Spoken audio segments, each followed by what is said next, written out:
Life पॉझिटिव्हच्या एका नव्या कोऱ्या सादरीकरणामध्ये आपणा सर्वांचं मनपूर्वक स्वागत आहे.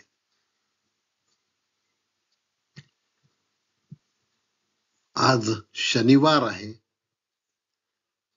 आणि आज रंगपंचमी आहे. आजच्या दिवशी देवतांना अभिषेक करून गुलाल वाहण्याची परंपरा आहे. काही घरांमध्ये गुलाल वाहिल्यानंतर देवतांना साखरेच्या पाकापासून केलेली गाठीचा हार घालण्याची परंपरा आहे.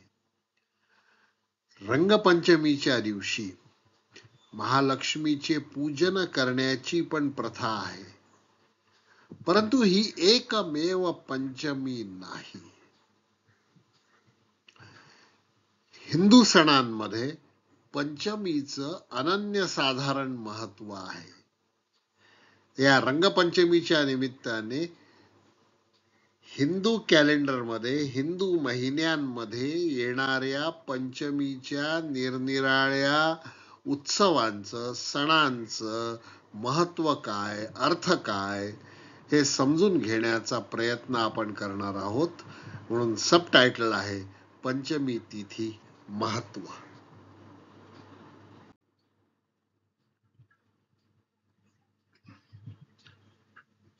पंचमी ही हिंदू कालमापनातील एक तिथी आहे.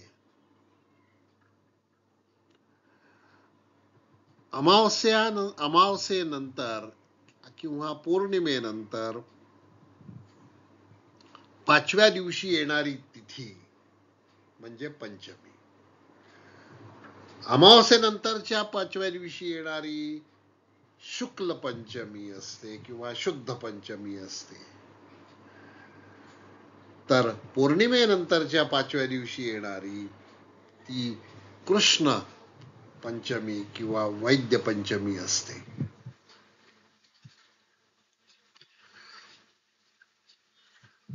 अमावस्येनंतर ते पौर्णिमेपर्यंतचा कालावधी हा शुक्ल पक्ष समजला जातो, तर पौर्णिमेपासून अमावस्येपर्यंतचा कालावधी हा कृष्ण पक्ष समजला जातो. पंचमी, दशमी, पौर्णिमा, अमावस्या याला पूर्णा तिथी असं नाव आहे. पंचमी हा बहुविकल्पी शब्द आहे. त्याचे अनेक अर्थ आहेत, म्हणून त्याला बहुविकल्पी असं म्हटलेलं आहे. पंचमीच्या दिवशी केलेलं कार्य हे शुभ कार्य असतं, ते स्थिर होतं आणि ते सिद्धीला जातं असा अर्थाचा श्लोक आहे.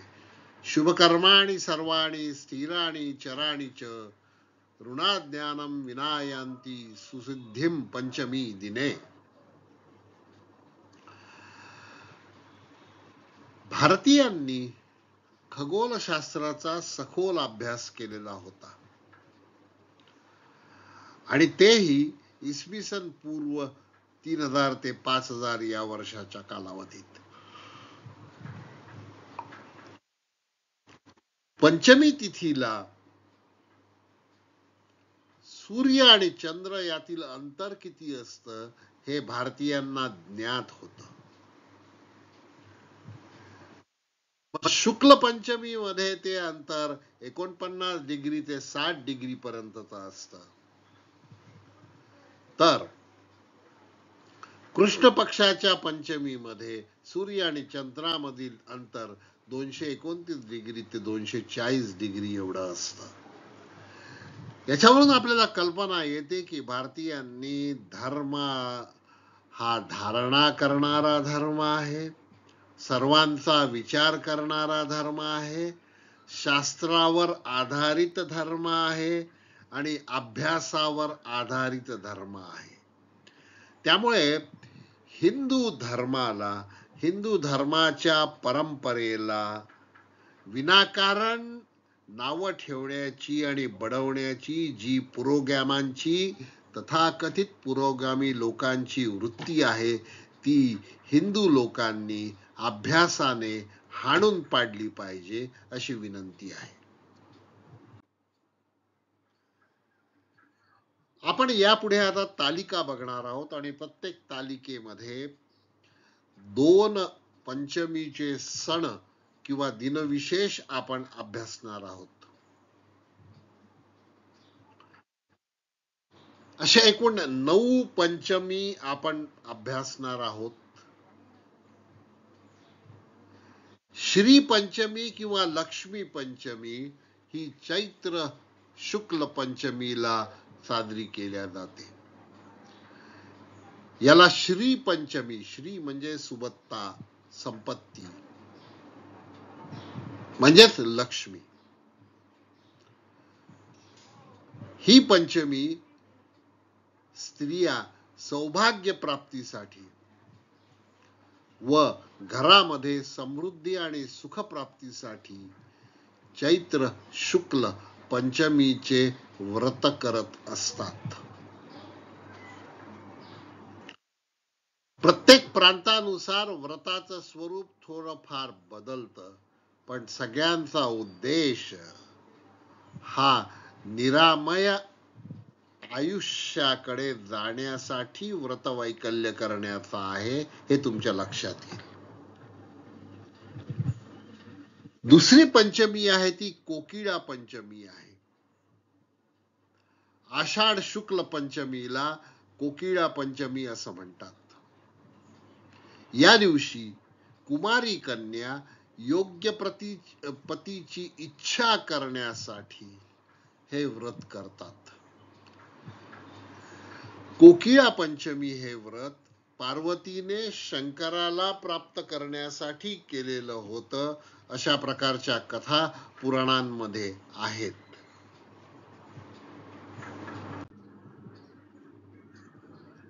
तिसरी पंचमी ही नागपंचमी आहे. ही श्रावण महिन्यामध्ये येते. पंचमीचा सण आला डोळे माझे ओले, असं एक सुंदर भावगीत आहे. पंचमीला खेड्यापाड्यामध्ये झाडांना झोके बांधले जातात, नागांची पूजा केली जाते. नागदेवतेला प्रसन्न करण्याची पद्धत आहे. नाग हा शेतकऱ्यांचा मित्र आहे.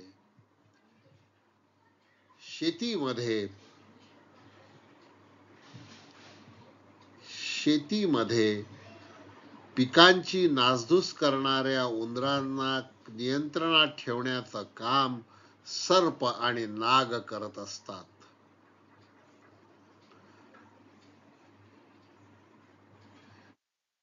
दुसरी एक कथा या मागची अशी आहे की कालिया नागाचा पराभव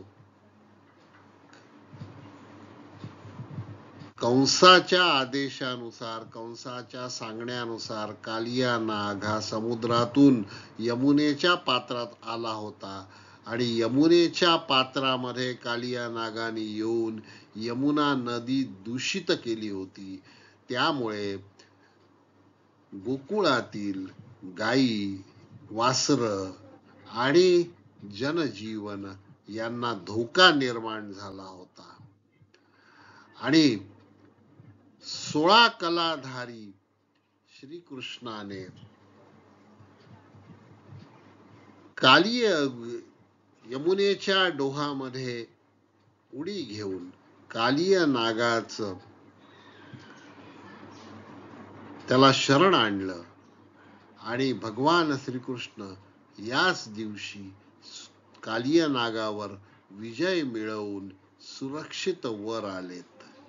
तो दिवस श्रावण शुद्ध पंचमी आणि नागपंचमी म्हणून साजरा केला जातो. चौथी जी तिथी आहे, चौथा सण जो आहे तो ऋषी पंचमी आहे. भाद्रपद शुक्ल पंचमी, भाद्रपद महिना म्हणजे गणपतीचा महिना, गणेशोत्सवाचा महिना. आणि भाद्रपद शुक्ल पंचमीला सप्त ऋषींचे पूजन केल्या जाते. आत्ताचे सप्तऋषी कोण ते आपण बघून घेऊया. कश्यप, अत्रि, भरद्वाज, विश्वामित्र, गौतम, जमदग्नी, वसिष्ठ हे सगळे सप्तऋषी आहे. त्यांचं स्मरण करणे हे प्रत्येक भारतीयाचं कर्तव्य आहे. कारण या ऋषींनी कुठलीही स्वार्थाची अपेक्षा न ठेवता समाज धारणेसाठी तप करून, व्रत करून, वैकल्य पाळून ज्ञान साधना केली आणि त्या ज्ञान साधनेतून आपण आपलं निरामय आयुष्य जगू शकतो. त्यामुळे या सप्तऋषींच्या प्रती कृतज्ञता व्यक्त करण्याचा हा दिवस आहे. आणि या दिवशी त्यांची पूजा केल्यामुळे दहंतु पापम सर्व पापांचं विमोचन होतं. गृह्णत उध्वर्गम नमो नमः.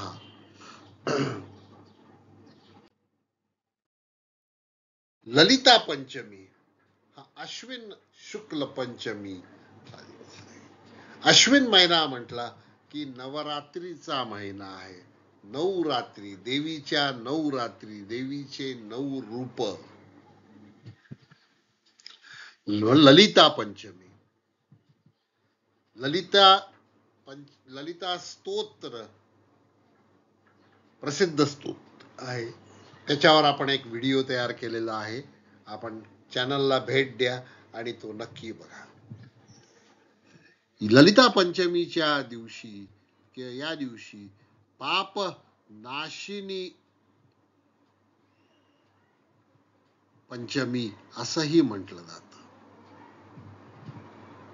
पापनाशिनी आश्वयू शुक्ल पक्षे या पंचमी पापनाशिनी तस्मात् संपूजयेत रात्रौ खड्ग मंत्रे विभूषितम. खड्ग धारण केलेल्या महिषासुर मर्दिनीची पूजा ललिता पंचमी पासून तर नवमी पर्यंत केल्या जाते. आणि म्हणून ललिता पंचमीचं महत्व, ललिता देवी ही ऐश्वर्याची देवी आहे. तिची उपासना सकाळी करायची असते. तर या ललिता पंचमी पासून तर नवमी पर्यंत, अश्विन शुद्ध नवमी पर्यंत आपण महिषासुर मर्दिनीची पूजा करत असतो. 6वी पंचमी आहे, तिला अनेक नावं आहेत. पांडव पंचमी पण तिला म्हणतात, लाभ पंचमी पण तिला म्हणतात, सौभाग्य पंचमी पण म्हणतात, ज्ञान पंचमी पण म्हणतात आणि लाखेनी पंचमी हा गुजराती शब्द आहे. कार्तिक शुद्ध पंचमीला म्हणजे ज्या वेळेला दीपोत्सव असतो त्यावेळेला. पांडव पंचमी म्हणजे पांडवांचा विजयाचा दिवस. कार्तिक शुक्ल पंचमीला पांडव अज्ञातवासातून प्रगट झाले.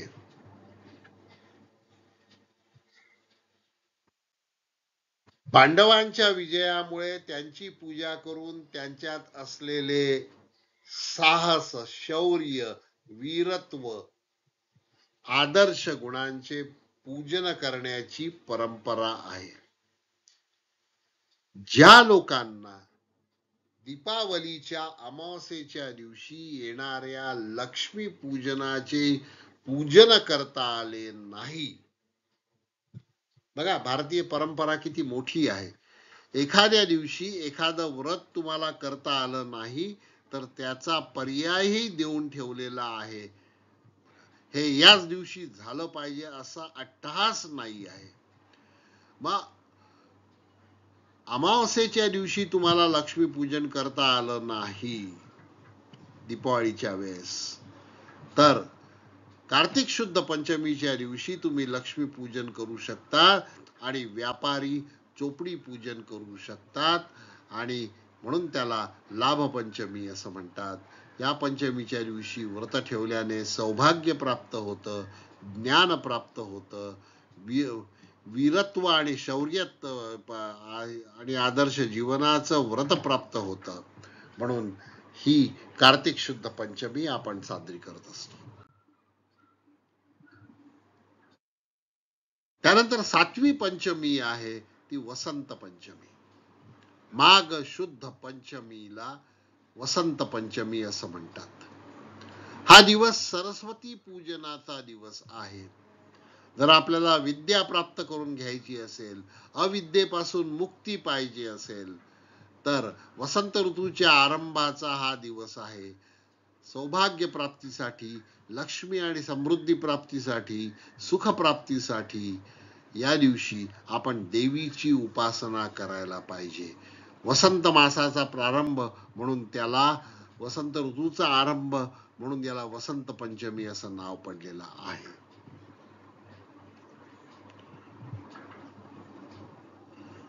आज 30 मार्च आहे।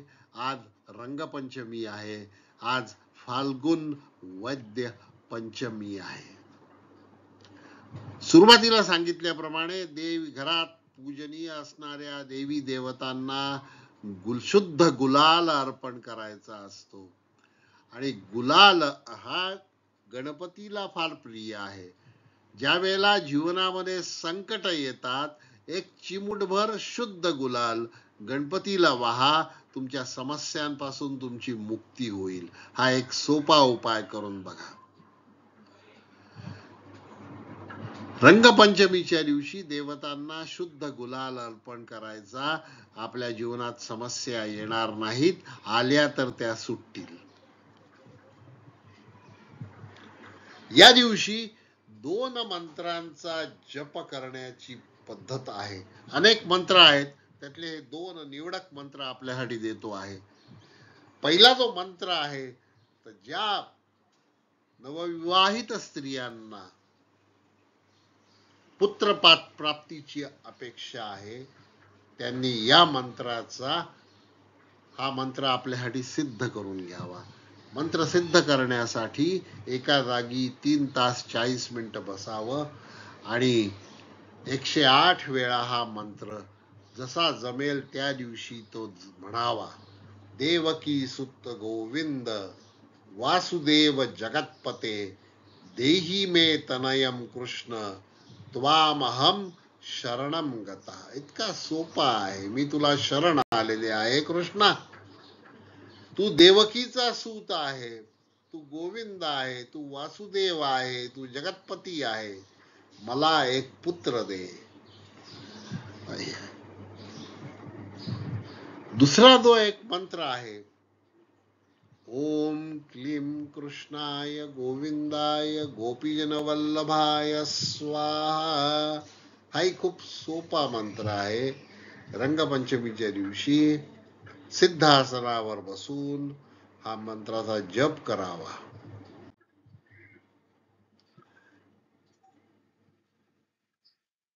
शेवटची पंचमी तिथी म्हणजे मार्गशीर्ष शुक्ल पंचमी आहे। या दिवशी नागपूजा करायची असते। या दिवशी नाग दिवाळी असते।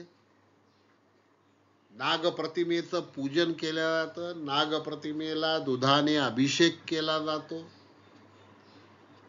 या दिवशी विवाह पंचमी पण आहे, विहार पंचमी आहे आणि बाकी बिहारींचा प्रगट दिन पण आहे। अनेक गोष्टी एकत्र आलेल्या आहेत। नागदिवाळीच्या दिवशी घरामध्ये जेवढे कर्ते पुरुष आहेत, त्यांच्या प्रत्येकाच्या नावाने एक एक पक्वान्न तयार करायचं आणि त्यावर दिवा लावण्याची प्रथा आहे। दिव्या दिव्या दीपककार असं आपण म्हणतो। दिवा हे दीर्घायुष्याचं प्रतीक आहे आणि नाग हे कुलाच्या मूळ पुरुषाचे प्रतीक आहे। पूर्वजांप्रती आपली निष्ठा, सद्भावना व्यक्त करण्यासोबत जे जिवंत आहेत त्यांच्याबद्दल, त्यांच्या दीर्घायुष्याची कामना करण्याचा हा दिवस म्हणजे मार्गशीर्ष शुक्ल पंचमीचा दिवस आहे. हा व्हिडिओ आपल्याला कसा वाटला हे कॉमेंट मध्ये नक्की कळवा. केवळ रंगपंचमी बद्दल बोलण्याऐवजी आपण भारतीय विविध महिन्यांमध्ये येणाऱ्या निरनिराळ्या 9 पंचमींचा एक धावता आढावा घेण्याचा प्रयत्न केला. व्हिडिओ आवडला असेल तर लाईक करा, चॅनलला सबस्क्राईब करा. लाईफ पॉझिटिव्ह तुमचं जीवन सुकर बनविण्यासाठीच सातत्याने कार्यरत आहे.